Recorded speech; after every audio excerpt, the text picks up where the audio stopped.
तो साथियों, सामयिकी के इस अंक में आप सभी साथियों का बहुत बहुत स्वागत है। और वर्कर्स सोशलिस्ट टीवी के लिए आपके साथ मैं हूँ राजेश त्यागी। हम लोग आज चर्चा कर रहे हैं मारुति सुजुकी में हाल ही में संपन्न हुए वेतन समझौते पर। वेतन समझौता, वेज सेटलमेंट मारुति सुजुकी के अंदर हाल ही में सेटल हुआ है। और ये जो सेटलमेंट है जो अभी हुआ है, अभी का जो वेतन समझौता है, ये कैजुअल, अस्थाई और दूसरे अस्थाई कर्मचारियों की जो दूसरी श्रेणियां हैं उन सब के लिए ये वेतन समझौता लागू हुआ है। इससे पहले एक वेतन समझौता अभी हाल ही में हुआ था जो स्थायी कर्मचारियों के लिए था और जिसके अंदर एक बड़ी अच्छी बढ़ोतरी, बड़ी अच्छी वृद्धि जो है वो कर्मचारियों को मिली थी। लगभग 27,000 रुपये महीना की वृद्धि जो है उसके अंदर मिली थी और 3,000 रुपये के और दूसरे सॉप्स जो हैं वो स्थायी कर्मचारियों को मिले थे। जब ये वेतन समझौता स्थायी कर्मचारियों का हुआ था उसी समय ये आशंकाएं लगाई जा रही थी कि अस्थायी कर्मचारियों के लिए वेतन समझौता जो इसके साथ ही होना चाहिए था वो नहीं हुआ है, तो उन्हें जो है किसी ना किसी तरह से लोअर पेडेस्टल पर रखा जाएगा, नीचे रखा जाएगा, और वही होता दिखाई दे रहा है। मोटे मोटे तौर पर इन तमाम समझौतों में जो मैनेजमेंट और वर्कर्स के बीच में हो रहे हैं, इसमें उन साथियों को जो जेल के अंदर हैं उनका क्या होना चाहिए, किस तरह से मैनेजमेंट को मजबूर किया जाना चाहिए कि वो पीछे कदम हटाए और उनकी रिहाई के लिए जो है मजदूरों और मैनेजमेंट के बीच में कोई समझौता हो, वो तो बहुत दूर की बात है। वेतन के अंदर भी इस समय ये जो श्रेणियां बनी हैं इनसे मजदूरों के बीच में एक फूट पड़ने की जो है संभावना बन गई है। और ये जो यूनियन है, जो स्थापित यूनियन है, जो स्थायी मजदूरों का प्रतिनिधित्व कर रही हैं, उन्होंने अस्थाई कर्मचारियों के लिए पीछे पैर घसीटे हैं और अस्थाई कर्मचारियों को इस वेतन समझौते में बहुत बड़ा नुकसान रहा है, उनको कुछ भी नहीं मिला है। तो इस पर बात करने के लिए आज हमारे स्टूडियो में साथी हमारे साथ हैं। आपका परिचय करा दें। प्रोफेसर रविंद्र गोयल जी हैं जो दिल्ली यूनिवर्सिटी के अंदर प्रोफेसर रहे हैं और अभी रिटायरमेंट के बाद मज़दूरों और किसानों के संघर्ष से पूरा समय जो है अपना मज़दूर किसानों के संघर्ष को दे रहे हैं। अपने स्वास्थ्य में आई कमियों के बावजूद जो है वो जुटे हुए हैं और लगातार मज़दूर आंदोलन पर, किसान आंदोलन पर चिंतन भी करते हैं उसके बारे में। और अभी मारुति मज़दूरों का जो संघर्ष है उसके साथ शुरू से लगातार वे जुड़े रहे हैं, अब भी जुड़े हुए हैं। और उन्होंने एक बहुत बेहतरीन कमेंट जो है वो भी अपनी फेसबुक पर इसे लेकर किया था, बड़ा सटीक कमेंट किया था। तो प्रोफेसर रविंद्र गोयल जी, आपका बहुत बहुत स्वागत है स्टूडियो में। शुक्रिया, सब साथियों को सलाम किया, सब साथियों को। और दूसरे साथी हमारे साथ हैं प्रत्युष नीलोत्पल जी। वो अपनी बहुत ही युवावस्था से जो है मजदूर आंदोलन से, किसान आंदोलन से, मेहनत कशों के संघर्षों से लगातार जुड़े हुए हैं। उनको आप जानते हैं, प्रत्युष नीलोत्पल जी हैं। तो साथी प्रत्युष जी, आपका बहुत बहुत स्वागत है स्टूडियो के अंदर। और इन दोनों साथियों से हम चर्चा करेंगे, इनसे बातचीत करेंगे कि ये जो वेतन समझौता हुआ है तो इसके क्या मायने हैं और किस तरह से जो है ये वेतन समझौता मैनेजमेंट की तरफ से भी एक चाल है। और मैनेजमेंट को तो इससे बड़ा फ़ायदा हुआ है, वर्कर्स को इससे बड़ा भारी नुकसान हुआ है। बहुत भारी नुकसान जो है इसमें मज़दूरों का हुआ है, जो कैजुअल मज़दूर हैं, जो ठेका मज़दूर हैं, जो अस्थाई कर्मचारी हैं, उनका बड़ा भारी नुकसान हुआ है इसके अंदर। तो उनसे ज़रा जानने की कोशिश करते हैं। उसके बाद हम बात करेंगे कि पीछे जो वेतन समझौते हुए हैं 2009 से लेकर के अब तक, उनमें किस तरह की बढ़ोतरियाँ हुई हैं, क्या हुआ है। तो अभी हम प्रोफेसर साहब से जानने की कोशिश करते हैं। तो साथी रविंद्र जी, आप हमें बताएं कि ये जो अभी समझौता हुआ है, अस्थाई मजदूरों का जो समझौता हुआ है, इसको लेकर किस तरह से मजदूर सोच रहे हैं, अस्थाई मजदूर सोच रहे हैं, और मैनेजमेंट ने ये किस तरह की चाल चली है और किस तरह से यूनियन जो है वो इस चाल में, स्थापित यूनियन जो है इस चाल में फंसी है। तो इस पर जरा प्रकाश डालें, रोशनी डालें। देखिए राजेश, जहां तक मेरा सोचना है, अस्थाई मजदूरों के साथ भेदभाव की स्थिति सिर्फ मारुति में ही नहीं, लेकिन इस वेतन समझौते पर जब हम चर्चा करेंगे तो हमको तीन चीजें साफ करनी चाहिए। पहला तो ये सवाल है जो कि फिलहाल जेरे बहस नहीं है कि आखिर क्या कारण है कि जो काम रेगुलर मजदूर करते हैं उनको अस्थाई मजदूरों से कराया जाता है।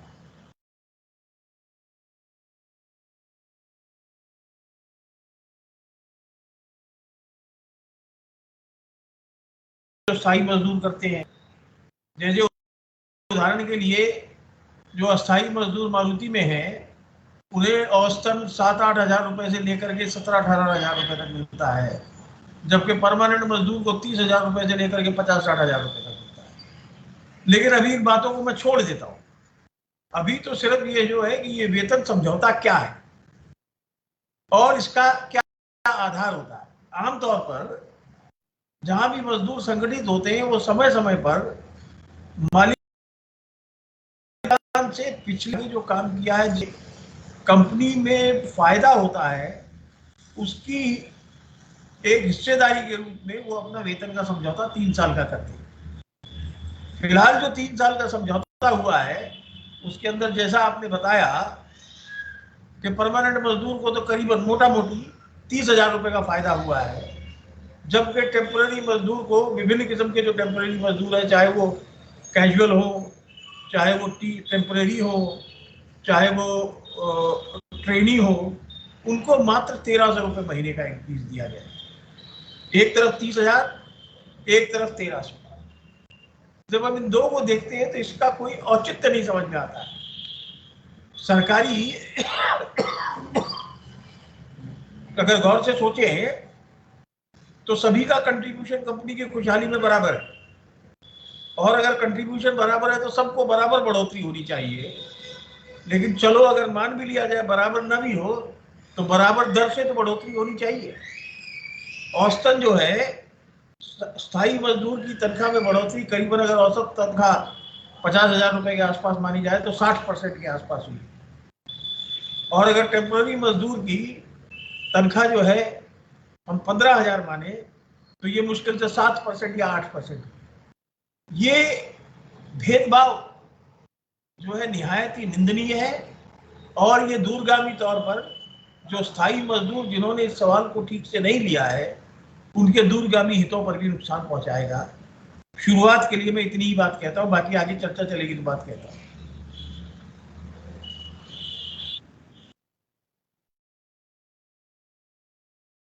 आपने बहुत अच्छी तरह से इस बात को रखा कि किस तरह से जो अस्थाई मजदूर हैं, और ये सिर्फ मारुति का मामला नहीं है, सभी जगह है कि जो अस्थाई मजदूर हैं, कैजुअल मजदूर हैं, उन्हें बिल्कुल लोअर पेडिस्टल पर डाल दिया जाता है, जबकि काम वही करते हैं, काम उनका एक है। और संविधान जो है वो कहता है कि भाई equal pay for equal work की बात करता है, equal wages for equal work की बात करता है। और इस सब के बावजूद हम देखते हैं कि उनके बीच में डिस्पैरिटी, ज़मीन आसमान का फ़र्क जो है दोनों के बीच में है। जी, और ये जो वेतन समझौते में, ये जो वेतन समझौते से फायदा दे करके डिस्पैरिटी को बढ़ा रहे हैं। टेम्पररी मजदूर को 9% की बढ़ोतरी दी है, उनको 30-60% की बढ़ोतरी दी है। तो इसके अंदर कोई ये छोटी बात नहीं। दुखद ये है कि मारुति का एक जुझारू संघर्ष रहा है पिछले 10 साल का, और एक महत्वपूर्ण, इस यूनियन का एक महत्वपूर्ण घटक उस संघर्ष से आया है, और वो संघर्ष टेम्पररी मजदूरों के दम पर ही लड़ा था उन्होंने। लेकिन उन्होंने भी इस सवाल को वो महत्ता नहीं दी जो देनी चाहिए थी। बहुत बहुत अच्छी तरह आपने इसको बात को रखा है कि किस तरह से न सिर्फ ये डिस्पैरिटी मौजूद है सभी जगह, बल्कि इस तरह के जो वेतन समझौते हैं उनके जरिए इस डिस्पैरिटी को घटाने के बजाय इस डिस्पैरिटी को और बढ़ाया जा रहा है। और ये इन दोनों के बीच में जो अंतर है, वेजेस में जो अंतर है, वो इतना ज़्यादा हो गया है, खासतौर से इस वेतन समझौते के बाद, कि जिसको पाटना भी मुश्किल होगा भविष्य के अंदर। तो जी, मैंने जो हिसाब लगाया, इस डिस्पैरिटी के आधार पर मारुति ने टेम्पोररी वर्कर्स के साथ 700 करोड़ रुपए का धोखा किया। तो 10-5 करोड़ इधर उधर हो सकता है, लेकिन 700 करोड़ रुपए का धोखा जो है ये 20,000 टेम्पोररी एम्प्लॉइज के साथ किया है, और इसके बारे में कोई आवाज नहीं उठी। सिर्फ टेम्पोररी एम्प्लॉइज तो लाजमी तौर पर खफा होंगे, लेकिन उनका कोई संगठन नहीं। इसके साथ ही अगर हम नज़र डालते हैं, हम 2009 का समझौता देखते हैं, तो उसमें 7,900 रुपये तक की जो वेतन वृद्धि है वो मिली थी। उसके बाद 26 सितंबर 2012 में इसी तरह का वेतन समझौता हुआ था जिसमें 18,000 रुपये तक की वेतन वृद्धि मिली थी। 26 सितंबर 2015 को फिर समझौता हुआ था जिसमें 16,800 रुपये तक की वेतन वृद्धि मिली थी। और अब ये उसके बाद 12 मार्च 2018 को समझौता हुआ था जिसमें फिर 18,000 रुपये तक की वेतन वृद्धि मिली थी। और अब जो ये वेतन वृद्धि मिली है स्थायी कर्मचारियों को वो 27,000 रुपये तक की मिली है। और इस वेतन वृद्धि के अंदर भी हम देखते हैं कि इसमें भी बहुत सारी डिस्पैरिटी है। जो ऊपर के कर्मचारी हैं, जो पुराने कर्मचारी हो चुके हैं, उनको जो वेतन वृद्धियाँ मिली हैं वो दूसरे कर्मचारियों से बहुत ज़्यादा हैं। उसका एक तार्किक आधार भी हो सकता है कि ठीक है वो पुराने कर्मचारी हैं, लेकिन जहाँ अस्थाई कर्मचारी हैं, ठेका कर्मचारी हैं और कैजुअल वर्कर्स हैं जो उसी तरह का काम कर रहे हैं, उतना ही काम कर रहे हैं बल्कि उससे भी ज़्यादा काम कर रहे हैं जितना अस्थाई कर्मचारी कर रहे हैं, तो उनके वेतन के अंदर इतनी बड़ी डिस्पैरिटी, इतना बड़ा उसके बीच में अंतर, और फिर ये जो वेतन समझौता है इससे उस अंतर को और भी ज़्यादा बढ़ा दिया जाना। आइए प्रत्युष जी से पूछते हैं कि वो इसको किस तरह से देख रहे हैं। प्रत्युष जी, आप बताएं किस तरह से आप इसको देख रहे हैं। देखिए जो वेतन समझौता मारुति में हुआ उस पर तो प्रोफेसर साहब ने बड़ी तफ्तीश से अपनी बात रखी और आपने भी फिर उसको समझाया। सवाल ये है कि हम मार्क्सवादियों के लिए क्या इस समझौते थे या जो आज के मजदूर आंदोलन की दशा और दिशा है वो किस तरह की राजनीति को जन्म देने वाली। कॉन्ट्रैक्ट वर्कर, कैजुअल वर्कर और जितने भी तरीके के वर्कर्स हैं ये कभी भी परमानेंट वर्कर के साथ नहीं, इनका हित को कभी भी। अगर आप 1970 के भी दशक में देखेंगे जब कॉन्ट्रैक्ट वर्कर एबॉलिशन एक्ट भी आया तो क्या था कि जो मजदूरों का क्लासिफिकेशन बुर्जुआजी ने किया उसको सरकार ने अलग अलग एक्ट्स में डाल दिया और उस एक्ट के तहत कोई मजदूर परमानेंट हो गया, कोई कॉन्ट्रैक्ट वर्कर हो गया, अब कैजुअल, नीम और भी कई तरह के मजदूर हो गए हैं। दुखद ये रही कि हमारे जो ट्रेड यूनियन आंदोलन है वो भी अपना जो फॉर्म था उसने सरकारी क्लासिफिकेशन के तौर पे खुद को ढाल लिया।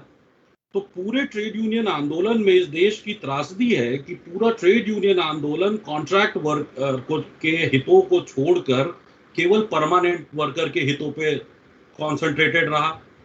और उसका नतीजा आज ये है कि आप देखें कि 1985 के बाद से जब new liberal reforms quote unquote शुरू हुए तो जो वर्किंग क्लास प्रिकैरिटी थी, जो पूरे दुनिया में जिस पर बात की जा रही है, प्रिकैरिटी ऑफ वर्किंग क्लास, उस पर हमारे देश का ट्रेड यूनियन आंदोलन या पूरे कम्युनिस्ट आंदोलन का कोई भी समझ नहीं थी। अब आप आज परमानेंट वर्कर की बात कर रहे हैं जो 27,000, और जो प्रोफेसर साहब ने आर्टिकल लिखा था उस 27,000 में भी देखिए कि एक साजिश है कि मजदूरों के बीच में भी भेद कर दिया गया। अब सरकार इस भेद को अलग अलग तरीकों से, अलग अलग लॉज से लेके आ गई और ट्रेड यूनियन भी क्या किया, जिसको हमारे एक साथी कहते हैं फॉर्म फेटिश, उसी फॉर्म के फेटिश में वो फंस गया है। आज सारा ट्रेड यूनियन आंदोलन चाहे गुड़गांव का हो चाहे देश का हो, वो देखें तो परमानेंट वर्कर की बात करता है। उनके पर्चों में देखें तो एक बस रस्म अदायगी के तौर पे कॉन्ट्रैक्ट वर्कर की बात की जाती है। सवाल ये है कि इस आंदोलन को हमें मार्क्सवादी तरीके से अगर समझना होगा तो ये समझना होगा कि बुर्जुआजी के पास आज एक बहुत बड़ी ताकत है, वो है रिजर्व आर्मी ऑफ लेबर, जिसको मार्क्स बहुत पहले हमें बता गए हैं। और जो सरप्लसिंग ऑफ पॉपुलेशन हो रहा है उसमें से हम देखेंगे कि ये जो परमानेंट वर्कर है आगे चलकर केवल 1% या 2% कंपनी का रह जाएगा। आज जिसको हम परमानेंट वर्कर कर रहे हैं, कह रहे हैं, और मैंने तो उतने इसको अंदर मारुति को देखा नहीं है कि कितने को 27,000 मिला, लेकिन उसमें से शायद हो सकता है, क्योंकि उसमें बार बार जो बात आ रही है वो है कर्मचारी की, तो कर्मचारी में तो आपके मैनेजर्स, आपके जो HR डिपार्टमेंट के लोग हैं, IT के जो लोग हैं, वो भी शामिल हैं। दूसरा 27,000 क्या उन मजदूरों को मिल रहा है जो शॉप फ्लोर पे खड़े हैं, जो वाकई गाड़ियों को बनाते हैं, और वो 27,000 के भी अगर आप क्लासिफिकेशन करें तो 27,000 में हो सकता है कि आपके वेज में शायद बहुत कम बढ़ोतरी हुई हो, बाकी आपको सीटीसी का पार्ट बना दिया गया हो। पीएफ वैसे भी डबल होने वाला है, आपके हाफ ऑफ बेसिक होने वाला है, तो वो भी सीटीसी का पार्ट हो जाता है। तो ये सारे घपलों को हमें देखना चाहिए। दूसरी बात है कि ये हमें एक मारुति के फैक्ट्री लेवल पे या एक ऑटोमोबाइल इंडस्ट्री के लेवल पे ना देखकर हम पूरे मजदूर आंदोलन के लेवल पर देखें, और तभी कोई आंदोलन को आगे बढ़ाया जा सकता है।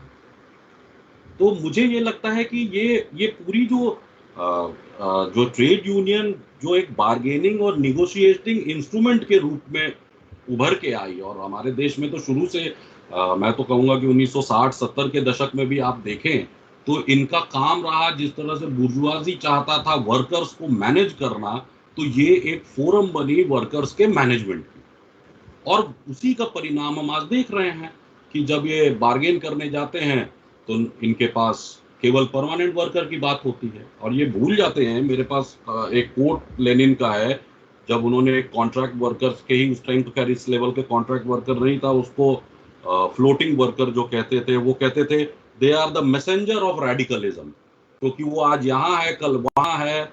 और आप सोचिए कि इस पूरे जत्थे को छोड़ देना, उनकी प्रिकैरिटी पर बात ना करना, उनकी अनियतता पे बात ना करना, ये इस ट्रेड यूनियन आंदोलन की त्रासदी। मैं तो यही कहूंगा कि हमें मारुति से ऊपर उठकर इसको पूरे मजदूर आंदोलन के अर्थ में देखना चाहिए। मैं एक बात जोड़ना चाहूंगा कि मारुति आंदोलन एक मामले में अपने आप में एक नई लकीर उसने खींचने की कोशिश की थी, जब उसने टेम्परेरी, मारुति मानेसर की बात मैं कर रहा हूं, जब उसने टेम्परेरी और परमानेंट मजदूरों का साझा मंच बना करके एक जुझारू लड़ाई को अंजाम दिया। और वो जो था, उससे ये उम्मीद की जाती थी कि मारुति के वर्कर जो हैं, वो जो बात साथी ने कही है कि they are the messengers of radicalism, ये इन टेम्पररी मजदूरों के सवाल को छोड़ते नहीं, क्योंकि टेम्पररी मजदूरों को सवाल को छोड़ना जो है मैनेजमेंट की चाल के अलावा तात्कालिक तौर पर हमको कुछ फायदा जरूर दे सकता है, लेकिन दूरगामी तौर पर हमने अपने पैर पर कुल्हाड़ी मारी है। क्योंकि आप ये जानिए, मामला यहाँ नहीं रुकने वाला है। जैसे दुनिया जैसे आगे चल रही है, उसके अंदर भविष्य में आईटी में जो डेवलपमेंट्स हो रही हैं, मुनाफा जो है संगठन जहाँ नहीं है, भविष्य में तो रोबोटाइजेशन और ऑटोमेशन जब होगा तो छटनी की गाज परमानेंट वर्करों पर भी गिरेगी, और फिर परमानेंट वर्कर अगर इस टेम्पोररी वर्कर को अपने साथ लेकर के लड़ेंगे नहीं, तो कुछ भी इसके खिलाफ लड़ाई नहीं लड़ पाएंगे।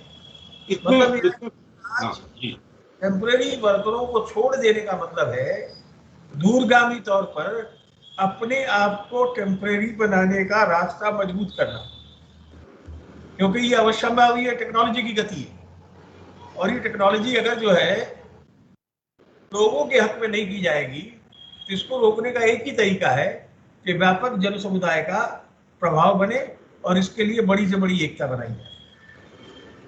मैं यहाँ पे एक चीज जोड़ना चाहूंगा, अगर कमांडर राजेश इजाजत, कि आप देखें मारुति का जो आपने स्ट्रगल कहा, उसमें हम सभी शामिल थे। वो स्ट्रगल तब तक स्ट्रगल रहा जब तक ट्रेड यूनियन रजिस्टर्ड ना हो गई, याद करें। और रजिस्ट्रेशन के बाद आप देखें वो ट्रेड यूनियन क्या हुई, उसने भी परमानेंट कॉन्ट्रैक्ट और इन सब का जो विभेदीकरण था उसको अपना लिया, यानी वही फॉर्म में वो फिट हो गई। दूसरी जो आपने आईटी और रोबोटिक्स की बात की, तो फिर मुझे याद आ रहा है मार्क्स ने जब पूंजी में बेशीकृत आबादी का जिक्र किया था, आज उसे हम यहाँ पर होता देख रहे हैं। तो ये परमानेंट और कॉन्ट्रैक्ट और नॉन कॉन्ट्रैक्ट और जितने भी तरह तरीके की जो बातें हमारे को जो ये लॉ के थ्रू आती है, वो उससे हमको उठ करके मजदूर as a class in itself की बात करनी चाहिए। और सवाल मतलब दुखद ये हो जाता है जब लीडर्स भी ट्रेड यूनियन के उन्हीं दायरों में फंस जाते हैं जो दायरा आपको विधि के द्वारा दिखाया जाता है। इससे संघर्ष मुझे लगता है आज का महत्वपूर्ण संघर्ष है। दोनों अतिथि हैं, हमारे साथी हैं, तो उनके बीच में इस बात पर एक सहमति बनती दिखाई दे रही है और मैं भी इससे सहमत हुए बिना नहीं रह सकता कि ट्रेड यूनियनें जो हैं वो अपनी भूमिका को पिछले दशकों में लगातार खोती चली गई हैं और ये ट्रेड यूनियनें एक तरह से ट्रेड यूनियन ब्यूरोक्रेसी के घोड़े बनकर रह गई हैं। ट्रेड यूनियन ब्यूरोक्रेसी जो मज़दूरों का हित कम और मालिकों का हित जो है ज़्यादा साध रही है और मज़दूरों के बीच में जो प्रिविलेज लेयर्स हैं उनके साथ ये ट्रेड यूनियंस जो हैं अब उनके हितों को जो है अभिव्यक्त करती हैं और मज़दूरों के बीच में भी जो सबसे पिछड़े, दबे, कुचले, शोषित, दलित जो मज़दूर हैं उनसे ट्रेड यूनियनों ने एक दूरी बना ली है और ट्रेड यूनियनें और उनका आंदोलन अब उनके ऊपर नहीं खड़ा है। इसकी एक वजह जो है, जो तार्किक वजह हमें दिखाई देती है, वो ये दिखाई देती है कि जिस राष्ट्र राज्य के साथ, बुर्जुआ राष्ट्र राज्य के साथ ये यूनियनें बंधी हुई थी और जिस राष्ट्र राज्य पर ये निर्भर करती थी, एक आर्थिक इकाई के रूप में उस राष्ट्र राज्य का दुनिया भर में ह्रास हो रहा है। जैसे जैसे इकोनॉमी जो है, अर्थव्यवस्था जो है वो ग्लोबलाइज हो रही है, उसका वैश्वीकरण हो रहा है, बुर्जुआ राष्ट्र राज्यों के हाथ से अर्थव्यवस्था, आर्थिक शक्ति और उनका जो एक स्टेटस था, एक रेगुलेटर का स्टेटस था आर्थिक जीवन पर, वो हाथ से फिसलता जा रहा है, वो खत्म होता जा रहा है। और जैसे जैसे ये रोल, ये भूमिका राष्ट्र राज्य की खत्म होती जा रही है, वैसे ही वैसे इस राष्ट्र राज्य पर निर्भर और इस पर टिकी हुई जो ट्रेड यूनियनें हैं उनका बिल्कुल स्पष्ट ह्रास जो है वो हमें सामने दिखाई दे रहा है। और इन ट्रेड यूनियनों का ह्रास जो है ये सिर्फ मारुति तक सीमित नहीं है, जैसा साथी रविंद्र जी ने कहा कि ये एक जनरल फेनोमेना बन गया है और ये जनरल फेनोमेना भारत में ही नहीं बन गया, दुनिया भर में, दुनिया भर कोई भी ट्रेड यूनियन ऐसी नहीं है जो इस समय किसी भी तरह से बुर्जुआजी के खिलाफ, पूंजीवाद के खिलाफ किसी तरह की मिलिटेंसी दिखा रही हो या अपने मेंबर्स के लिए किसी तरह के कोई बड़े इंटरेस्ट जो हैं उनको सिक्योर करने की स्थिति में हो।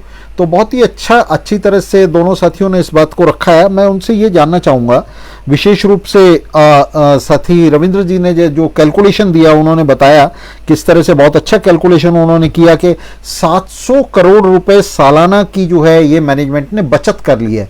मजदूरों के बीच में ये दो श्रेणियां बनाकर स्थायी और अस्थायी 700 करोड़ रुपए की बचत कर ली है और उन्होंने इसका आंकलन भी अपनी फेसबुक पोस्ट में दिया। उन्होंने कहा कि प्रति कर्मचारी जो है ये अंतर जो है, अगर स्थायी कर्मचारियों के लिए देखें तो ये वेतन वृद्धि 27,000 जमा 3,000 और है, जिसके अंदर उनको तरह तरह के सॉप्स जो हैं वो मिले हैं। तो 30,000 की वेतन वृद्धि स्थायी कर्मचारियों को मिली है, जबकि 30,000 के मुकाबले में जो अस्थायी कर्मचारी हैं उनको वेतन वृद्धि सिर्फ 1,300 रुपये की मिली है। तो 28,700 रुपये का प्रति कर्मचारी अंतर हो गया है। और अगर अकेले मारुति के ही 3 कारखानों को लगाएं, गुड़गांव, मानेसर और गुजरात के, तो उनके अंदर लगभग 21,000 कर्मचारी, 20 से 21,000 के बीच में कर्मचारी जो है अस्थायी कर्मचारी वहाँ काम कर रहे हैं। इनका वेतन अगर जोड़ा जाए तो साथी रविंद्र जी ने अपनी पोस्ट में बताया कि लगभग 57 करोड़ रुपए, 57 करोड़ 40 लाख रुपए प्रति महीना का बैठता है और इसके हिसाब से 700 करोड़ रुपए सालाना का बैठता है। तो क्या साथी रविंद्र जी आप इसको एक तरह का घात, एक तरह की गद्दारी नहीं समझते ट्रेड यूनियनों की भी, और ये जो प्रिविलेज लेयर्स हैं जो स्थायी कर्मचारी हैं उनकी भी अपने जो है वर्ग भाइयों के साथ, खासतौर से ट्रेड यूनियन नेता जो हैं उन्होंने जिस तरह का घात किया है ये खुल्लम खुल्ला? जी, मैं जो समझता हूँ, मैं इसको गद्दारी नहीं कहना चाहूँगा। मैं दिक्कत ये है कि जो ट्रेड यूनियनों की है और वो ट्रेड यूनियन अपने हितों का नुकसान कर रही है, क्योंकि ये एक प्रवृत्ति बनी हुई है कि वर्ग चेतना के हिसाब से वो जो मार्क्स ने या लेनिन ने डिवीजन किया था कि क्लास फॉर इटसेल्फ और क्लास इन इटसेल्फ, ये जो है अभी अपने फायदे के बारे में सोचते हैं, बाकी चीज़ों के बारे में चेतना के अभाव में नहीं सोचते। और इसका तो मुझे लगता है कि गद्दारी कम और तात्कालिक तौर पर कुछ कामों को निकाल लेने की जो प्रवृत्ति है, ये जो उनके नेतृत्व है, क्योंकि ट्रेड यूनियनों के कुछ सलाहकार भी होंगे, उनकी कम समझदारी का प्रतीक मैं इसको मानता हूँ। मैं इसको गद्दारी तो नहीं कहना चाहूँगा, क्योंकि कम समझदारी का प्रतीक है जो मुझे लगता है आने वाले समय में वो इसको सुधारेंगे। मेरा आपका ये मतभेद हो सकता है, पर आपका आकलन भिन्न हो सकता है।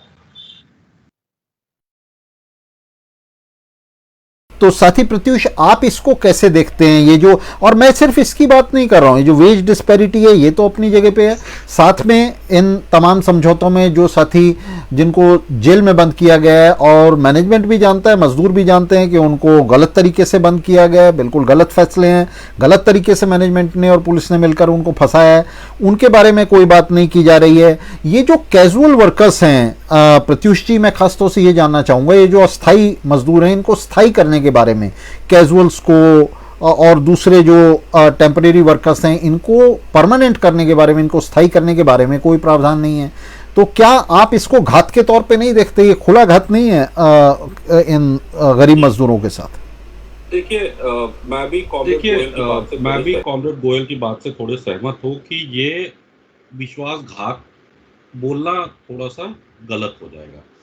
समझदारी ये, और ये भी बोलूँगा कि समझदारी उनकी नहीं है, इस पर भी मुझे संदेह।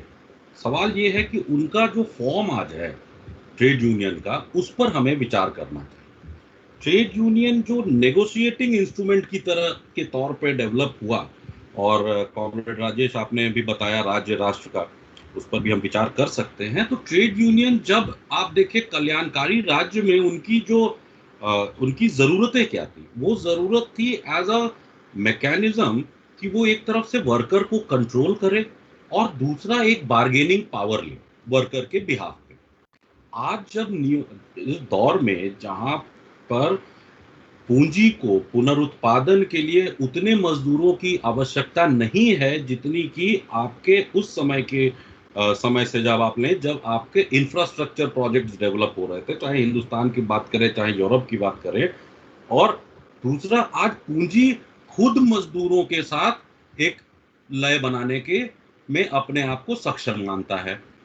बुर्जुआजी को आज ट्रेड यूनियन की जरूरत नहीं है अगर आप देखें, और ये जो अलग अलग कानून आ रहे हैं उससे भी परिलक्षित हो रहे हैं। मार्क्सवादी, हम लोग सब मार्क्सवादी हैं, हमें तो ये भी पता है कि कोई भी कानून किसी भी अवस्था, किसी भी प्रतिक्रिया का अंतिम स्वरूप होता है।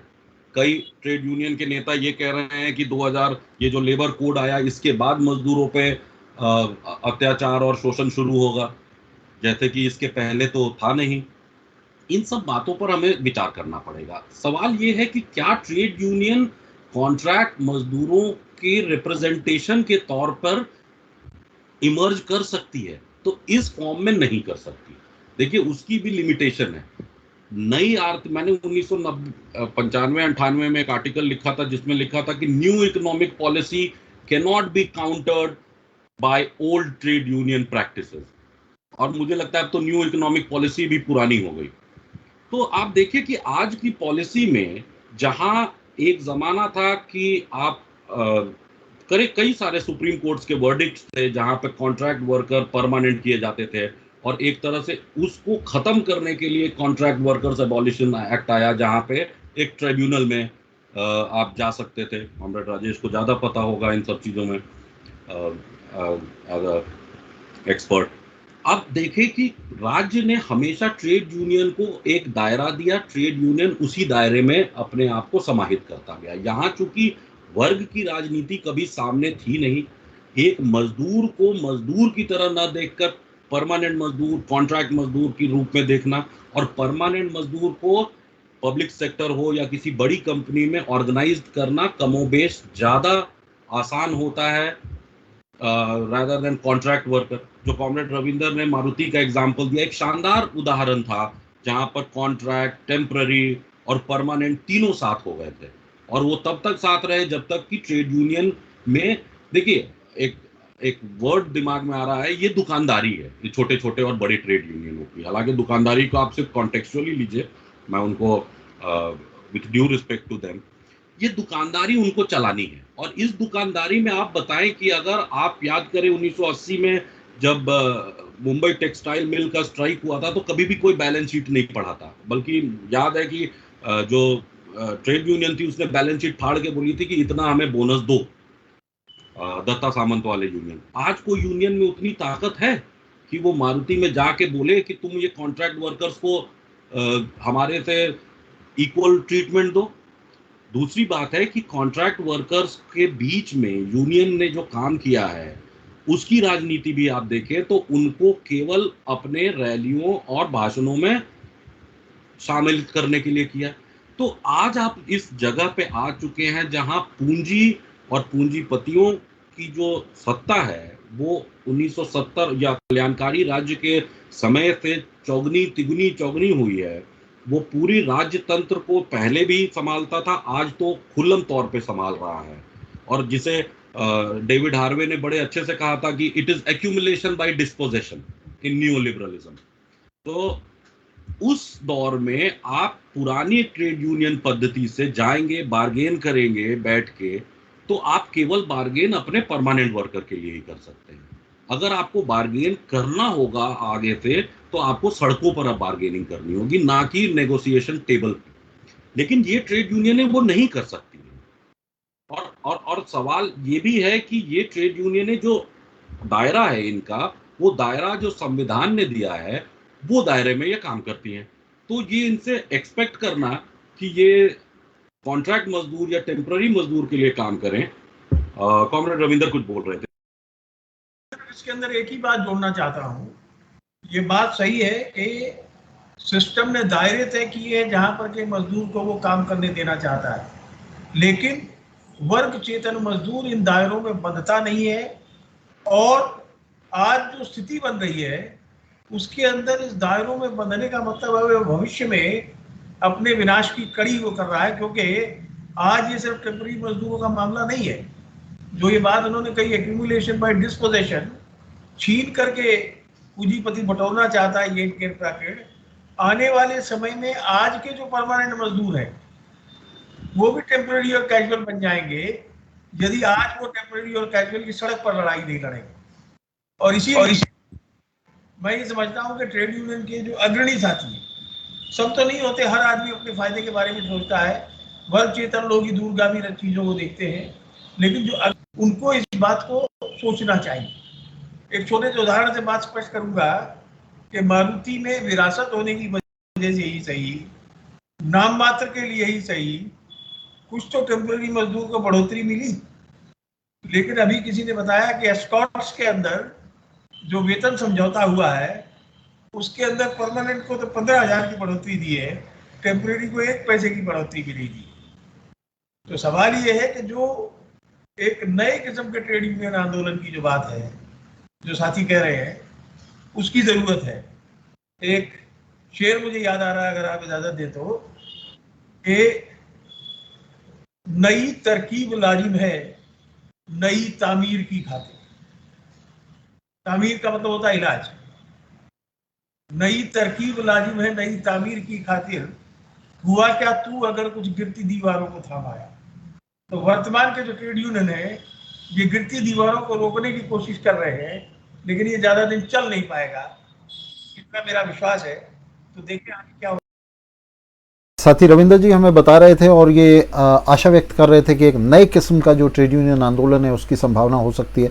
हम देख रहे हैं कि मार्क्स के ज़माने से लेनिन के ज़माने तक ट्रेड यूनियनों का पतन होता है, और सोवियत क्रांति के अंदर ट्रेड यूनियनों की भूमिका जो है, जो बड़ी ट्रेड यूनियनें हैं, मैं उनकी बात कर रहा हूँ। मसलन जो सबसे बड़ी ट्रेड यूनियन वहाँ थी, रेलवे वर्कर्स की ट्रेड यूनियन थी, उसने क्रांति का विरोध किया था, वो मेंशेविकों के हाथ में थी। और ट्रेड यूनियन की जो भूमिका कार्ल मार्क्स के समय से लेनिन के समय तक जिस तेज़ी से गिरी है, हमारे वक्त में यानी लेनिन के बाद से हमारे वक्त तक वो और भी ज़्यादा तेज़ी से फिसलती चली गई है। उसका बहुत तेज़ी से पतन हुआ है पूरे ट्रेड यूनियन आंदोलन का। और ट्रेड यूनियनें अब जो हैं मज़दूरों को एक वर्ग के तौर पर रिप्रेजेंट करती नहीं है, जिसका उदाहरण हम यहाँ तो देख ही रहे हैं। मारुति में हम देख रहे हैं कि वो वर्ग को जोड़ने की जगह, वर्ग एकता बनाने की जगह विखंडन कर रही हैं उसका। और अभी हमारे साथी हैं, दर्शक हैं हमारे अशोक कुमार चौहान जी, वो खुद अर्थशास्त्र के प्रोफेसर हैं, जाने माने आर्थिक विशेषज्ञ हैं। तो वो अभी लिख रहे हैं, वो कह रहे हैं कि ये सिर्फ मारुति में नहीं है बल्कि हमारे यूनिवर्सिटी में भी वो कह रहे हैं कि जो परमानेंट टीचर्स हैं उनको 2 लाख रुपए का वेतन मिलता है, और जो टेम्परेरी टीचर्स हैं उनको 20,000 रुपये भी मुश्किल से मिलते हैं। तो ये एक बहुत बड़ा रहस्योद्घाटन भी है। और साथी रविंद्र जी जो खुद प्रोफेसर रहे हैं दिल्ली यूनिवर्सिटी में, तो वो इसको अच्छी तरह से देख रहे हैं, जानते हैं।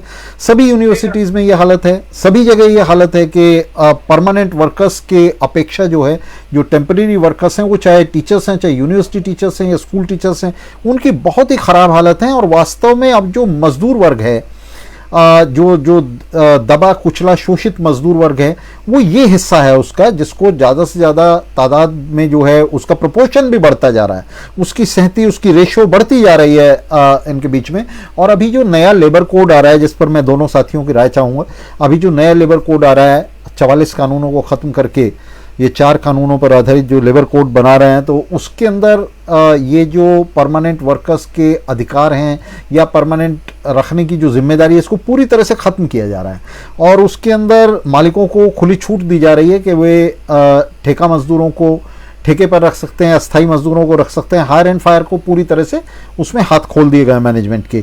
तो ये जो ट्रेड यूनियन ने अब तक जो इनका थोड़ा बहुत आधार परमानेंट वर्कर्स में बचा भी हुआ था, आने वाले समय में ट्रेड यूनियंस का ये आधार भी नष्ट होने वाला है। और ऐसा दिखाई दे रहा है कि शायद संगठन के नए रूप, नए स्वरूप ट्रेड यूनियन की फॉर्म में तो वो रिवाइव नहीं हो पाएगा, क्योंकि ट्रेड यूनियंस का जो बड़ा संकुचित दायरा है उसके अंदर ये जो जुझारू संघर्ष है ये अपनी जगह नहीं बना पाएगा। लेकिन ये दिखाई दे रहा है कि संघर्ष के नए रूप, जिस तरह से अभी हमने श्रीलंका के अंदर देखा, वहाँ चाय बागान मजदूरों की हड़ताल में वहाँ मजदूरों की जो संघर्ष समितियां हैं वो सामने आई, ट्रेड यूनियनों को तोड़ दिया उन्होंने, ट्रेड यूनियन से बाहर निकल आए, ट्रेड यूनियनों ने समझौते कर लिए, वर्कर्स ने उन समझौतों को रिजेक्ट कर दिया और उससे बाहर आकर उन्होंने सबसे मिलिटेंट मजदूरों ने इकट्ठे होकर के एक जमा होकर के संघर्ष समितियां बनाई, लड़ाकू समितियां बनाई और उन्होंने बड़ा भारी दबाव जो है चाय बागान मालिकों पर बनाया।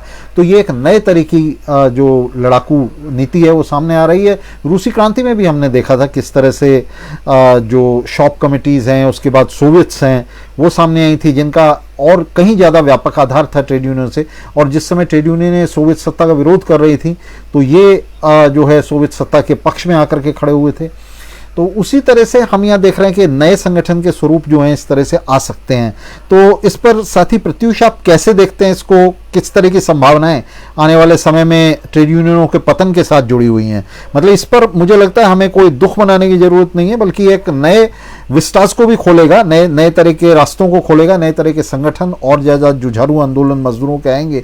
और इसमें मैं एक बात का और जिक्र कर दूं जिस पर आप अपनी राय रखिएगा कि मारुति के अंदर भी और बाकी जगह पर भी, जैसा आपने पहले इंगित भी किया कि जब तक ट्रेड यूनियन नहीं थी वहां संघर्ष जुझारू रहा, वहां मिलिटेंट रहा संघर्ष। और हमने ये सब जगह देखा, मारुति में भी देखा, ग्रेजियानो में भी देखा, गोदरेज में भी देखा, जहाँ जहाँ ट्रेड यूनियन एक तरफ कर दी मजदूरों ने, वहाँ बड़ा मिलिटेंट संघर्ष चला, जुझारू। जहाँ ट्रेड यूनियन आती हैं तो ट्रेड यूनियन उस संघर्ष पर जो है ठंडा पानी डाल देती। तो इसको आप किस तरह से देख रहे हैं साथी प्रत्युष जी? आपने बड़ा मतलब एक पुराना जिक्र किया ग्राजियानो, उसमें हम दोनों साथ थे। और आप याद करें कि जब तक वो जो ग्राजियानो स्ट्रगल कमेटी काम कर रही थी जिसमें हम दोनों थे, मिलिटेंसी हमें दिख रही थी मजदूर की। लेकिन जैसे ही वो जो लोकल ट्रेड यूनियंस आई, वो सारी मिलिटेंसी देखिए खत्म हो गई, ग्राजियानो का संघर्ष खत्म हो गया। लेकिन मैं ये मानता हूँ कि मैं तो ये मानता हूँ कि ट्रेड यूनियन जिस फॉर्म में अभी है उसका टाइम खत्म हो गया है। अब एक नए प्रकार का संघर्ष है। फैक्ट्रियों में जो मजदूर थे, आज गिग इकोनॉमी और डिजिटाइजेशन के बाद सामाजिक फैक्ट्री के हम बात सुन रहे हैं और देख रहे हैं। और उन फैक्ट्रियों जो मजदूरों को एक जगह इकट्ठा होकर बड़ी फैक्ट्रियों में जो काम करते थे हजारों हजार लाखों में, वो फैक्ट्री अब खत्म हो रही है। तो जिस तरीके से पूंजीवाद अपने नए रूप में प्रवेश कर रहा है, उसकी पहले पूंजी का संचय फैक्ट्री थी, आज पूरा समाज पूंजी का संचय और पुनरुत्पादन का केंद्र बन गया है। इसके साथ ही हम एक बड़ी तादाद में बेशीकृत आबादी को देख रहे हैं। अब ये आबादी है नौजवानों की, बेरोजगारों की, वैसे लोगों की जिसको कि बड़े अच्छे तौर से मार्क्सवाद में जिनके ऊपर विवेचन किया गया है। इन लोगों को छोड़ करके आप वो मजदूर देख रहे हैं जो फैक्ट्री में काम कर रहा है, तो आपका पतन तो होगा ही, क्योंकि पूंजीवाद आपके लिए खड़ा नहीं है। उसने कल्याणकारी राज्य से ये जो नव उदारवादी दशकों और अब नव उदारवाद की भी जो संकट के जो लक्षण दिख रहे हैं, इसमें उसने अपने आप को तेजी से ढाला है। पूंजी ने अपने आप का अपने पुनरुत्पादन के लिए नए साधन इकट्ठा किए, जिसमें कि सरप्लसिंग ऑफ पॉपुलेशन और सरप्लसिंग ऑफ वर्कर्स आप देखिए एक मेजर रोल प्ले कर रहा है। तो आने वाले टाइम में और आपने जो ग्राजियानो का दिया, उसके पहले श्रीलंका दिया, मैं उसी में जोड़ना चाहता हूँ इटली का फोर्ड, ये आपका फिएट का जो 1970 और 60 के दशकों में स्ट्राइक हुआ था, जिसने शानदार सफलताएं प्राप्त की। उस समय भी, जैसे कॉमरेड राजेश आप बिल्कुल रूसी एग्जाम्पल दे रहे थे, वहां की जो स्थापित ट्रेड यूनियनें थी वो इन ऑटोनोमस मजदूरों के ऑटोनोमस जो मूवमेंट्स हो रहे थे उसको खत्म करने के लिए मैनेजमेंट के साथ मिल गई। तो आज आप सोचे कि मुझे तो ये वही लग रहा है, जैसे श्रीलंका का एग्जाम्पल मैं भी पढ़ रहा था, और इटली का एग्जाम्पल है, इंग्लैंड में जो स्ट्रगल हुए हैं खास करके नेशनल रेल और ट्यूब के, वहां आप देखिए कि ये जो स्थापित जो ट्रेड यूनियन ब्यूरोक्रेसी और जो as a negotiating instrument, bargaining instrument, इनका टाइम खत्म हो गया है। मुझे तो लगता है कि अब मजदूर की जो स्वतः स्फूर्तता है वो आंदोलन में परिवर्तित होगा। किसान आंदोलन में आप देखिए, इन ट्रेड यूनियनों की हास्यास्पद स्थिति ये है कि किसान आंदोलन में बोलते हैं मजदूर नहीं है। इतने सालों, शताब्दियों पहले लेनिन ने छोटे किसानों को कहा था they are workers with land holding और they are proletariats with land holding. तो ये आज मजदूर ढूंढ रहे हैं, कल किसान ढूंढेंगे, फिर मजदूर मिल गए तो बोलेंगे परमानेंट मजदूर ढूंढ रहे हैं, हाँ, फिर वो बोलेंगे ये प्रोडक्टिव मजदूर है, ये अनप्रोडक्टिव है। तो ये इतने क्लासिफिकेशन इन्होंने खुद पे डाल दिए हैं। और मैं सुनता हूँ राजेश, कॉमरेड राजेश कई बार इस पर जिक्र भी किए हैं WSTV पे। सवाल यह है कि हमें मजदूर वर्ग के रूप में अपनी राजनीति करनी होगी। अगर हमें मार्क्सवादी राजनीति करनी है, उसमें आप किसी भी मार्क्सवाद के अलग अलग क्लासेस की बात करें या जो भी आप इंस्टीट्यूशन, मतलब स्टालिन, ट्रॉट्स्की जो भी करें वो ठीक है, वो अपनी जगह पे। लेकिन सवाल यह है कि मार्क्सवादी ढंग से जब तक कि हम मजदूर आंदोलन को नहीं देखते, तब तक हम बेसिकली बुर्जुआ जो हमें दिखाना चाहता है उसको देख रहे हैं, और बुर्जुआ आपको जो बताना चाह रहा है आप कह रहे हैं। नए आंदोलन मुझे लगता है ये स्थापित ट्रेड यूनियनों से तो होंगे नहीं, और ये ट्रेड यूनियन का भी एक अंत है। अगर उसके उस पुराने पॉलिटिक्स का, उस पुरानी राजनीति का, जहां पर पॉलिटिक्स के सेंटर में था बार्गेन करना, ESI PF दिलाना। अब आप बताएं कि वो PF के लिए वो एक एप्लीकेशन लेके आ गए हैं हमारे मोदी जी। हाँ, अब पहले PF के लिए सारे ट्रेड यूनियन के नेता बैठे रहते थे। हम सब ने देखा है, गुड़गांव में सब ने कुर्सी लगा लगा के बैठे हुए थे, अलग अलग पार्टी के, ये नहीं कि सिर्फ मार्क्सवादी के। अब उनकी दुकान खत्म हो गई, क्योंकि वो तो मजदूर खुद वो ऐप में जाके अपना आधार कार्ड से लिंक करेगा और उसका PF आ जाएगा। आएगा या नहीं आएगा अलग बात है, उस पर हम तो सब सहमति है ही हमारी। लेकिन ये जो मध्यस्थता, जो मीडिएशन की जो उनका एक रोल था, वो हम खत्म होता देख रहे हैं। और अब मजदूरों की स्वतः स्फूर्तता, चाहे श्रीलंका का एग्जाम्पल लें, चाहे हिंदुस्तान में भी जो अपने देश में अलग अलग जगहों पे हो रहा है उसका एग्जाम्पल लें, तो आप देखेंगे कि मजदूर करके अब बात आगे बढ़ रही है, सरप्लस पॉपुलेशन आगे बढ़ रहा है। किसान आंदोलन में मैं खुद गया हरियाणा के कई इलाकों में, वहां बेरोजगार हैं, वो कह रहे हैं कि हम तो मजदूरी, मतलब ठीक है, वो मजदूर अपने आप को नहीं कहते हैं कि हम तो ओखला में काम करते हैं जी, लेकिन चूंकि हमें 3 महीने तो हम यहाँ से ले जाते हैं। अब उनको आप मजदूर बोलेंगे या किसान बोलेंगे? तो आप कुलक ढूंढ रहे हैं किसानों में। बड़े किसान कहाँ हैं, कुलक कहाँ हैं, जमींदार कहाँ हैं? MSP की बात करें, थोड़ा सा हम डाइग्रेस हो जाते हैं। MSP छोटा किसान भी, मैं महेंद्रगढ़ और इन सब इलाकों में देख रहा था, वो MSP पे निगाह रखता है। MSP उसके लिए MRP है। अब वो मजदूर नहीं है जो दिल्ली में उबर चला रहा है और 2 किले जमीन, 2 किला भी नहीं, 2 बीघा जमीन में कुछ उगा रहा है। तो आप मजदूर कहाँ ढूंढ रहे हैं? मतलब वो को कहाँ ढूंढे रहे बंदे, मैं तो तेरे पास में, आपके पास मजदूर है। ये बेरोजगार की जो सेना जिसको आप बोलते हो मजदूर है। जो ये बच्चे यूनिवर्सिटी में पढ़ रहे हैं वो मजदूर हैं, जो प्रोफेसर पढ़ा रहे हैं वो मजदूर है। तो आप मजदूर ढूंढ रहे हैं, और जब मजदूर आपको दिखता है तो आप बोलते हैं नहीं ये मजदूर नहीं, ये कुलक है। तो ये बड़ी मतलब फार्सिकल स्थिति है, और इससे ये मजदूर वर्ग खुद तोड़ेगा। देखिए ये वैनगार्ड की जो एक ये बन गया ना कि I am self declared Vanguard, तो मजदूर वर्ग खुद ही वैनगार्ड को हटा देता है। उसको रियर गार्ड बनाने में ज्यादा समय नहीं लगेगा, और मुझे तो लग रहा है कि वो स्थिति आ रही है। और नव उदारवाद नव उदारवाद के पास इसका कोई आंसर है नहीं।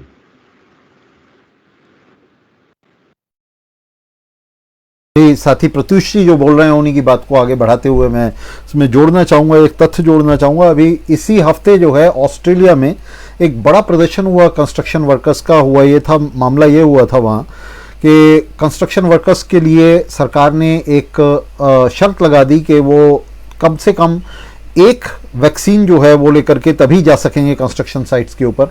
इसके खिलाफ और यूनियन ने सरकार की इस शर्त को मान लिया, उनके बीच में एक समझौता हो गया। इसके बाद वर्कर्स ने सरकार के खिलाफ प्रदर्शन करने के बजाय यूनियन का ऑफिस घेर लिया, और वो सबसे बड़ी यूनियन है ऑस्ट्रेलिया की, उसका ऑफिस घेर लिया और उनके ऑफिस के ऊपर उन्होंने बॉटल से, क्रेट से हमला कर दिया। जो जनरल सेक्रेटरी था उसको भी पीटा पकड़ के। तो ये अब बड़ा शानदार एक्शन जो है वर्कर्स का, रैंक एंड फाइल वर्कर्स का था, जिसमें उन्होंने अपने दलाल नेताओं को मौके पर सबक सिखाया, और उसके बाद सरकार को सारी कंस्ट्रक्शन साइट्स जो हैं वो एक हफ्ते के लिए बंद करनी पड़ी। और ये बड़ी मिलिटेंसी के साथ जो ऑस्ट्रेलियन वर्किंग क्लास है तो वो सामने आई, वहाँ मेलबोर्न के अंदर जो है ये हुआ, वो जो है सामने आई ऑस्ट्रेलियन वर्किंग क्लास। और ये बड़े शानदार एग्जाम्पल्स हैं अभी जो साथी जिक्र कर रहे हैं, साथी प्रत्युष जी जो जिक्र कर रहे हैं। और उन्होंने एक बात और बहुत बढ़िया कही है, मैं अभी साथी रविंद्र जी के उस पर विचार जानना चाहूँगा। उन्होंने एक बात बहुत बढ़िया कही है कि जहाँ जहाँ भी इस तरह के स्ट्रगल्स होते हैं, वर्कर्स के स्ट्रगल्स होते हैं, rank and file genuine struggle होते हैं, वहीं ये दसियों बीसियों की तादाद में यूनियनें वहाँ पहुँच जाती हैं, अपनी अपनी दुकानें, अपने अपने झंडे लेकर, और उस स्ट्रगल को चारों तरफ टांग खींचना शुरू कर देते हैं अपने झंडे गाड़ने के लिए। तो यूनियनें वर्कर्स को आज यूनाइट करने के बजाय उनको डिसयूनाइट कर रही हैं, और इनकी जो भूमिका है वो एक रेडिकल रेवोल्यूशनरी भूमिका की जगह, यूनिफाइंग भूमिका की जगह जो है एक उल्टी भूमिका हो गई है कि वो मजदूर आंदोलन को तोड़ रहे हैं। और इनकी ये जो दुकानदारी है, जो छोटे छोटे इनके कहना चाहिए कि झगड़े हैं यूनियनों के, तो ये पूरे मजदूर आंदोलन के बीच में फूट डालना शुरू कर देते हैं। तो इसको साथी रविंद्र जी आप इसको किस तरह से देख रहे हैं, ये जो भूमिका ट्रेड यूनियनों की नई भूमिका है? ट्रेड यूनियनों की भूमिका की जब हम बात करते हैं तो मैं जो भी व्यापक ट्रेड यूनियन आंदोलन चल रहा है देश के पैमाने पर, उसको दो हिस्सों में बांट के देखता हूँ। एक ट्रेड यूनियन आंदोलन है जो भाजपा से लेकर के और C2 तक का नेतृत्व में चल रहा है, अलग अलग संगठन, और दूसरे अन्य ट्रेड यूनियन है जो इन स्थापित ट्रेड यूनियनों से अलग, जो भाजपा से लेकर के उनके बारे में तो जो आपकी बात है मैं उससे पूर्णतः सहमत हूँ, लेकिन जो स्थापित ट्रेड यूनियनों से अलग जो नई यूनियनें चल रही है उसके अंदर हमें कई भिन्न भिन्न किस्म के प्रयोग दिखाई दे रहे हैं। ये बात सही है कि उनमें से कई गलतियां करते हैं, जैसे मैं मारुति को कोई घात नहीं मानता, मारुति के नेतृत्व की मैं ये गलती मानता हूँ, ऐसे प्रयास हो रहे हैं। और लेकिन जो साथी प्रत्युष ने कही, आने वाले समय के अंदर इन्हीं से एक नई रोशनी, नए रूप में यूनियन निकलेगी, जो प्रयास हो रहे हैं। मेरा तो ऐसा मानना है, क्योंकि कोई नए लोग नहीं आएंगे। चेतना संपन्न जो वर्कर्स हैं, वर्कर भी आज का इतना कम पढ़ा लिखा नहीं है, और सोशल मीडिया ने भी एक काम को आसान किया है, तो ये एक नए किस्म की चेतना को संपन्न करेगा। और जो छुटपुट जो कई यूनियन है छोटी छोटी, जैसे उदाहरण के रूप में अभी जो है हाल में ही पंतनगर में या कहाँ में पढ़ रहा था, ये फोर्ड वाले जो गाड़ी बंद करके जाना चाहते हैं तो गुजरात में, तो उनके समर्थन में कई यूनियनें आई हैं कि भाई आप इनसे ठीक से समझौता करके जाओ। और ये बड़ी दिलचस्प बात है कि अखबार की तो जो भूमिका आई है, स्थापित यूनियन इस पर सब सूची बिछा देंगे। तो ये जो इंडिपेंडेंट प्रयास हो रहे हैं, मुझे लगता है यहाँ से कुछ रोशनी की किरण आएगी। अब देखें क्या होता है। एक और बड़ी महत्वपूर्ण बात है इसमें जो मैं जोड़ना चाहूँगा, और साथी प्रत्युष जी आप उस पर अपने जो है विचार हमें दीजिएगा। एक बड़ी महत्वपूर्ण बात यह है कि आज हमारे दौर में, जो हमारे दौर की अगर हम आर्थिक जीवन में लाक्षणिक विशेषता की बात करें तो वो है पूंजी की चलायमानता, पूंजी की गतिशीलता, पूंजी का जो उसकी जो फ्लूइडिटी है कैपिटल की, वो हमारी दौर की जो है सबसे बड़ी विशेषता है। और उसका मतलब ये है कि आपने देखा कि किस तरह से जब हरियाणा के अंदर मारुति के ऊपर दबाव बनने लगा, मिलिटेंसी आ गई यूनियन के अंदर। हालांकि मारुति सबसे बेस्ट पेड वर्कर्स हैं मारुति के देश के अंदर, ये हमें जान लेना चाहिए, लेकिन इसके बावजूद वहाँ एक मिलिटेंसी आ गई। तो इमीडिएटली मारुति ने गुजरात के अंदर जो है तब मुख्यमंत्री जो है नरेंद्र मोदी हुआ करते हैं, उन्होंने तुरंत उसको इनवाइट किया, उन्होंने वहाँ जाकर के अपना कारखाना लगा दिया। हमने देखा पश्चिम बंगाल के अंदर जब टाटा के खिलाफ जो है वहाँ किसानों की, मजदूरों की बगावत शुरू हुई और वो डिस्क्रेडिट हुआ, तो उसको जो है गुजरात आने का निमंत्रण मिला। उसने जाकर के गुजरात जाकर के कारखाना लगाया। उसने कहा कि नरेंद्र मोदी सबसे बढ़िया नेता हैं देश के। तो ये जो फ्लूइडिटी है कैपिटल की, इसके सामने भी ये बात बिल्कुल स्पष्ट है कि ट्रेड यूनियनें नहीं टिक पाएंगी, क्योंकि जहाँ जहाँ भी ट्रेड यूनियनों का जो दायरा है वो बड़ा सीमित और स्थानीय होता है, और ट्रेड यूनियनें जहाँ जहाँ भी दबाव बनाएंगी वहाँ से कैपिटल जो है भाग जाएगी और वो भाग करके दूसरी जगह चली जाएगी। और सिर्फ भारत के अंदर ही वो पश्चिम बंगाल और गुजरात या हरियाणा और गुजरात के बीच में ट्रेवल नहीं करेगी, बल्कि यहाँ से भागेगी फिलीपींस चली जाएगी, और ये रातों रात हो जाएगा। कैपिटल आज इतनी मोबाइल, इतनी फ्लूइड हो चुकी है, इंटरनेशनल कैपिटल जो है कि और आप जानते हैं कि सबसे बड़े इन्वेस्टर्स जो हैं वो इंटरनेशनल इंस्टीट्यूशनल इन्वेस्टर्स हैं।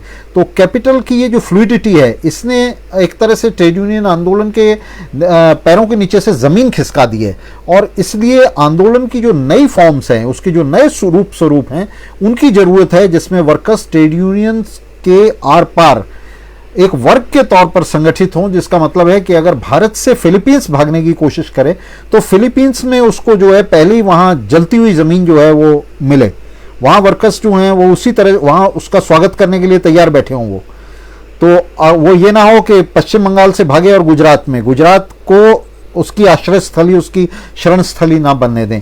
तो इसको लेकर के साथी प्रत्युष जी आप कैसे देखते हैं? नहीं साथी, आपने जो कहा बिल्कुल सही, और ये आपने कहा भी कि फ्लूइडिटी ऑफ कैपिटल है। खास करके हम देखें कि फाइनेंशियलाइजेशन ऑफ कैपिटल जो हुआ 1970 के बाद, 80 के दशक में, जब वो वित्तीय पूंजी पूरी तरह से तंजील हो गई अपने आप में, और उसे सहारा भी मिला इंफॉर्मेशन टेक्नोलॉजी का। अब देखिए ये सारी चीज़ें मिली नज़र आती है, और मिली है भी, कि इंफॉर्मेशन टेक्नोलॉजी ने इस पूंजी के जो बहाव को, जिसको आपने कहा कि वो हिंदुस्तान से सिर्फ बंगाल से गुजरात ही नहीं हो सकता, हिंदुस्तान से एकदम अफ्रीका के किसी कोने में चली जाए, और हो भी रहा है। आप देखें कि चीन का उभरना, चीन कोई खुद से नहीं उभरा, वो पूंजी थी जो अमेरिका और यूरोप के खास करके रेगन और थैचर के समय में ट्रेड यूनियंस के स्ट्रगल को कुंद करने के लिए वहां से एक मैसिव, बड़े स्तर पर पूंजी चीन में जाती है। और वही चीज चीन के बाद भी हो सकता है। अभी चीन से सुना है, आपने भी, लोगों ने भी पढ़ा होगा कि कई सारे लोग बाहर निकल रहे हैं। इसीलिए ये और इंटरेस्टिंग दौर हो जाता है, जहां पे एक फैक्ट्री लेवल का स्ट्रगल को आपको इंडस्ट्री लेवल के स्ट्रगल से जोड़ना पड़ेगा, इंडस्ट्री के स्ट्रगल को स्टेट या उस एरिया के स्ट्रगल से फिर नेशनल और इंटरनेशनल। अब वो बात चली गई, और ये मारुति में भी हम लोगों ने देखा था कि जब ये बात उठी थी कि इस स्ट्रगल को अगर सिर्फ मारुति के स्ट्रगल तक रखोगे तो ये आज नहीं तो कल टूट जाएगा। और उस समय आप याद करें कॉमरेड, हम लोग शायद मिले भी थे एक बार उस टाइम वहां पे, जब ये बात हो रही थी कि अगर उसी समय उसको पूरे ऑटोमोबाइल इंडस्ट्री का स्ट्रगल बना दिया जाता। और मारुति ने ये तो एग्जाम्पल दिया कि छोटा ही सही, लेकिन साउथ कोरिया में डेमोन्स्ट्रेशंस हुए थे, यूरोप में सुजुकी के कई दफ्तरों के बाहर डेमोन्स्ट्रेशंस हुए थे। सवाल यही है कि जो लिंकेज है, जो कनेक्शन है मजदूर का, एक है कि हम वर्कर्स पॉलिटिक्स करते हैं या वर्किंग क्लास पॉलिटिक्स करते हैं। हमें इस पर भी समझदारी अपनी बनानी चाहिए, क्योंकि कहीं ना कहीं मुझे लग रहा है कि आज की जो पॉलिटिक्स है वो वर्कर्स पॉलिटिक्स है, मजदूर को जोड़ने की। मजदूर वर्ग की राजनीति तो कहीं पीछे छूट गई है, यूनियंस हो या वामपंथी ये देखें। और मजदूर की पॉलिटिक्स, अगर बार्गेनिंग की बात करेंगे तो आज की तारीख में शायद आपको जो दूसरे यूनियन है वो ज्यादा अच्छी बार्गेनिंग करके दे देंगे, क्योंकि उनका राज्य के साथ रिश्ता कई लेवल्स पर है। तो जिस तरह से कैपिटल फ्लूइड हुआ है, कैपिटल जिस तरीके से उसका इंटरनेशनलाइजेशन हुआ है, फाइनेंशियलाइजेशन और इंटरनेशनलाइजेशन, मजदूर आंदोलन का भी इंटरनेशनलाइजेशन जरूरी है। और यही बात तो शुरू से रही है। इसीलिए आप देखें कि एक लोकलाइज्ड स्ट्रगल ज्यादा दिन सस्टेन नहीं करता। जब तक कि रेवोल्यूशन अपने को एक्सपैंड नहीं करेगा, वो उसके काउंटर रेवोल्यूशनरी होने का खतरा ज्यादा बढ़ जाता है। तो मुझे लगता है कि आगे आने वाले जो स्ट्रगल्स होंगे वो एक सेक्टर स्पेसिफिक, एक फैक्ट्री स्पेसिफिक ना होकर, और इसीलिए हमें इस बात को जितना फैलाएं कि ये जो छोटे मुद्दे हैं इनको हटाकर इनसे बड़े मुद्दे देखो। ये 30,000 40,000 में जो तुमको राज्य फैला के रखा है, आज तुम्हें लग रहा है कि तुम राजा हो, लेकिन उसने तुम्हारे भी कत्ल का सामान तैयार कर रखा है। और इंटरनेशनलिस्ट आउटलुक जब तक अब हमारे आंदोलन में नहीं आएगा, जो हमने रूसी क्रांति के दौरान देखा, जर्मन क्रांति के दौरान देखा, तब तक मुझे नहीं लगता कि अब आप लोकल स्तर पर दुकानदारी चला सकते हैं, मैं फिर बोलूंगा, लेकिन कोई मजदूर वर्ग की हमने देखा कि किस तरह से हमारे दोनों जो हमारे अतिथि हैं वो दोनों इस बात पर सहमत हैं, और मेरी भी उनके साथ इस बात पर सहमति है कि किस तरह से ये जो ट्रेड यूनियनें हैं ये पूरी तरह से अपनी भूमिका जो है वो खोती चली गई हैं। और ट्रेड यूनियनें आज हमारे सामने जिस रूप में खड़ी हुई हैं उसकी हम बात करें तो ये ट्रेड यूनियनें पूरी तरह से एक ट्रेड यूनियंस के ऊपर, मज़दूरों के ऊपर एक ब्यूरोक्रेसी, एक ब्यूरोक्रेटिक लेयर बन गई हैं। और इनका जो नेतृत्व है वो किसी भी तरह से जो रैंक एंड फाइल वर्कर्स हैं, जो पिछड़े हुए दबे कुचले वर्कर्स हैं, उनको स्वर नहीं दे रहा है, उनकी आकांक्षाओं को, उनकी अपेक्षाओं को स्वर नहीं दे रहा है, बल्कि उसके खिलाफ काम कर रहा है, एक प्रिविलेज लेयर के लिए काम कर रहा है। आने वाले समय में ये ट्रेड यूनियन किसी तरह से अपने आप को बदल पाएंगी। इसके लिए जो ऑब्जेक्टिव कंडीशंस चाहिए, जो वस्तुगत परिस्थितियां चाहिए, वो न सिर्फ मौजूद नहीं है बल्कि वो धीरे धीरे और ख़त्म होती जा रही हैं। इसलिए ट्रेड यूनियन आंदोलन का हम बड़ा तेज़ी से अवसान देख रहे हैं, और इस अवसान के साथ जो सबसे नीचे के मज़दूर हैं वो पिस रहे हैं। तो हम ये अपेक्षा करेंगे, मारुति के अंदर भी हमने देखा, सभी जगह देखा कि ये जो सबसे नीचे के मज़दूर हैं, ये जो कैजुअल मज़दूर हैं, ये जो अस्थाई मज़दूर हैं, ये जो लो पेड वर्कर्स हैं, ये सबसे क्रांतिकारी हिस्सा है। साथ ही प्रत्युष जी ने, रविंद्र जी ने, दोनों ने इस पर जो है बात की है कि ये सबसे क्रांतिकारी हिस्सा है। मारुति का संघर्ष हो, ग्रेजियानो का हो, गोदरेज का हो, या बेल्सोनिका का हो, होंडा का हो, सभी जगह ये वाली जो क्लास है जो सबसे ज़्यादा उत्पीड़ित है, शोषित है, ये सबसे मिलिटेंट क्लास के तौर पे सामने आई है। और हमारा ये विश्वास है कि अब मारुति के अंदर भी हम देखेंगे आने वाले समय में कि ये लोग जो हैं ये इस समझौते को अस्वीकार करेंगे, इसे खारिज करेंगे, इसके खिलाफ संघर्ष करेंगे।